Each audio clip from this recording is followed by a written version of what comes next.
Hi, MessickStove on YouTube and MessickStove.com. Hi, this is Bill, and trying to finish off where the first, this, in a sense, is part two, I guess, of domestic hot water heating loop using the EnergyMax 160 stove. Like I said in the first video, there's quite a few stoves that DNS Machine stoves offer. The hot water, domestic hot water loop. It's a stainless steel loop that goes inside the stoves, and the boiler units has a coil, a copper coil unit goes in the back of the boiler, but usually you're tied into a water system anyway and heating waters. But this video here is basically trying to show using your wood stove, wood/coal stove from DNS Machines, as radiant heat. Or even they have the forced air units, which would tie into ductwork, very similar to this forced air oil burner that you see sitting here that we're looking at. I do have an option of adding a Cozy King, or like the 300 or 400 if I wanted to. In this case, probably for this house would be the 300, to tie to the existing ductwork and blow the hot air through the existing ductwork and circulating it through the house and the returns. And you can also heat your domestic hot water with the Cozy King series of wood and coal furnaces, forced air furnaces, or add-on furnaces, freestanding furnace. You can use it as an add-on or freestanding. But this video here, like I said, we're talking about their freestanding stoves. Is a radiant type stove like I have here, the EnergyMax 160, and using that to heat your hot water, domestic hot water, to take a shower with, wash your dishes, wash your clothes in, whatever you use hot water for, and be perfectly safe in doing so, and also saving you the money and time, because depending on the unit you have, and like this one here is a forced air, getting carried away here. This here is the oil burner for hot water heater, and they're not very cheap at all. And this is a Bach brand. Anyone knows a little bit about it or researches it will realize that they're not cheap units. And some of the natural gas units, propane units, are a lot cheaper. Even some electric units are a lot cheaper. The difference is that you're still using, you still have a bill, propane bill, natural gas bill, or a oil bill, or electric bill to heat your hot water. And the whole point is, why? Why? I mean, if you don't have to, why? I mean, there's, in the winter season, if you're running a wood stove or coal stove, and you're heating your house with it. In particular, I'm talking about DNS Machine stove products, so I can clarify that. Why not heat my house and my hot water? I mean, doesn't it make sense? It's financially, it makes all the sense in the world if you do the math, and you just have to get to the point where mentally and physically you say, okay, I'm going to do this. I'm doing it. I'm tired of thinking about it. I'm actually officially going to do this, and do it. And some people are afraid. I've had calls and talked to people where they're afraid to hook up one of the DNS Machine stoves to a hot water loop to heat their hot water. They're concerned that they're going to blow it up or something, or blow their house up, or the coils, or the stainless steel loop is going to burst and explode, and different issues. So that's not the case. You have to keep an eye on things. I mean, you definitely need to inspect your stainless steel domestic hot water loop, steel loop, before burning season. And during the burning season, inspect it when it get down to low coals, and also inspect it after the season, and clean it up. Make sure it's safe to use. I mean, it's like anything else. you got a car, you got to put air in the tires, and you got to keep an eye on that. It just, you got to make sure the air's in the tires so you can have a safe drive. You don't want to go down the road and have one of the tires so low that it blows out on you. So it's just common sense. Is a lot of things. If you do not want to hook your DNS machine stove, or purchase a stove and hook it to from me here and DNS stove product, and you don't want to hook it to the domestic hot water, then you don't have to. This is an option. Okay, this gives you an option of doing so, being able to save money heating your home.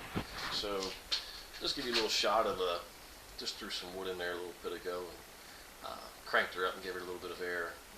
And but the point I want to get at is that I have enough hot water running through this system, even doing the numbers that we did earlier. Let me throw some numbers here in front of you again. I noticed in the other video they're not coming out too good.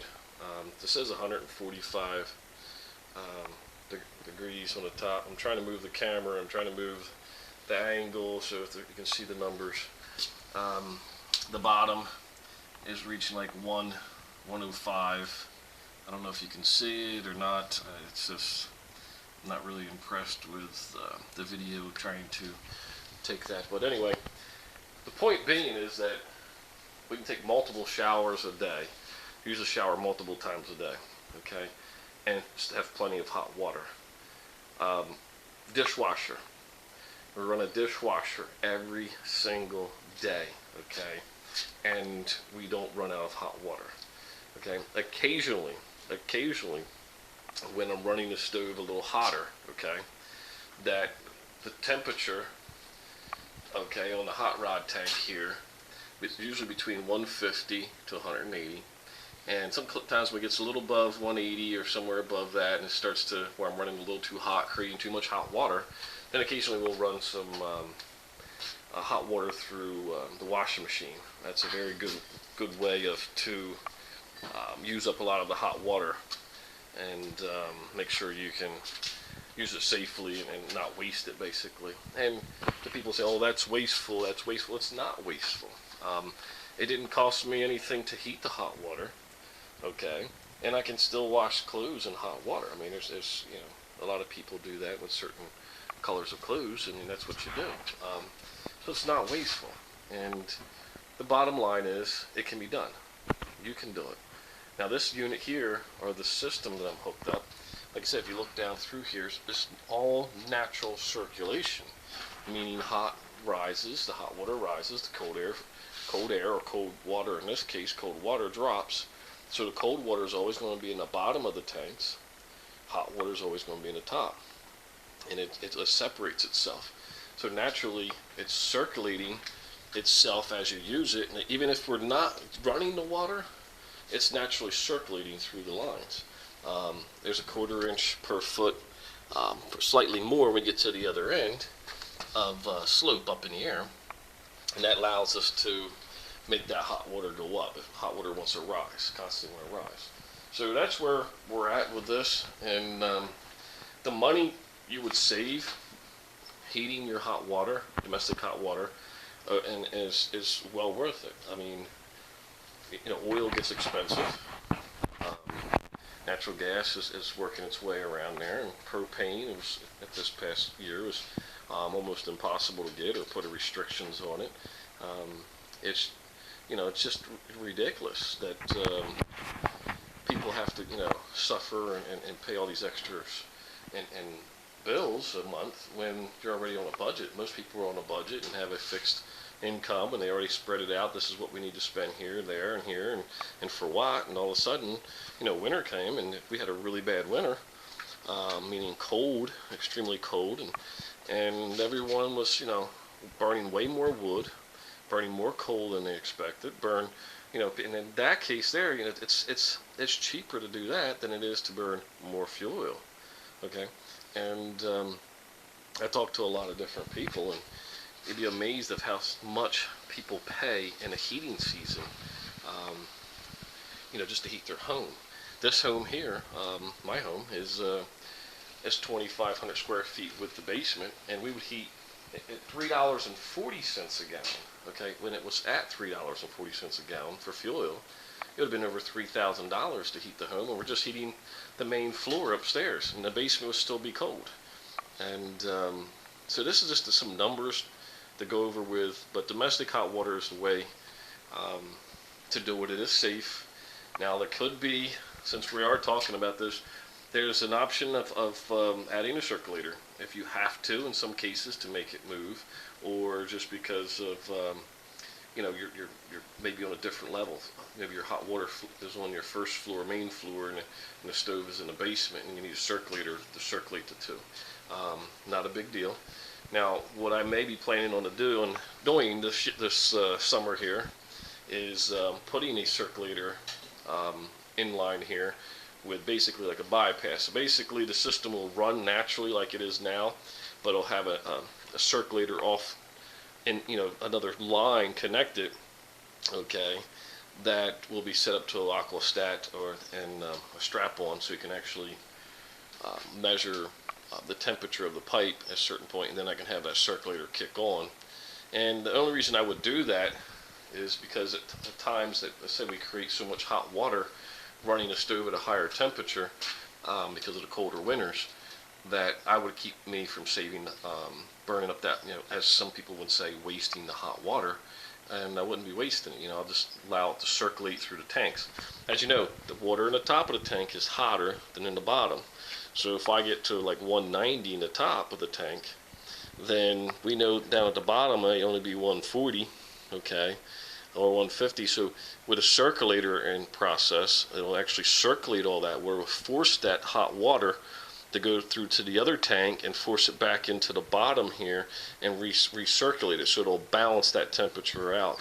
And I wouldn't be losing any to the safety valve when it got to that point, and I wouldn't be going upstairs and trying to run and wash clothes in hot water and the clothes washer and try to use it up. So there is ways to doing it. This works out really well for me. Very seldom do I have to worry about the safety valves blowing.